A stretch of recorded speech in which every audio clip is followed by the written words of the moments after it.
Day 31 of 365 Bible Stories. Laban said to Jacob, "God has told me not to harm you, and I cannot take my daughters from you, because they are your family now. So let us make an agreement.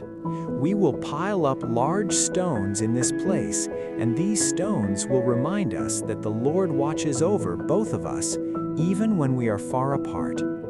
I will not come after you or try to take my daughters back, but you must promise to take good care of them and of my grandchildren. Remember, the Lord is watching us and will make sure we keep this agreement."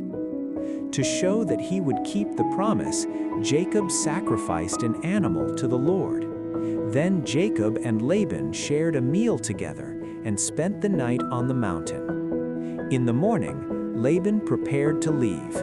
He hugged and kissed his daughters and his grandchildren, and then he returned to his home. Join me tomorrow as we continue this journey through the Bible.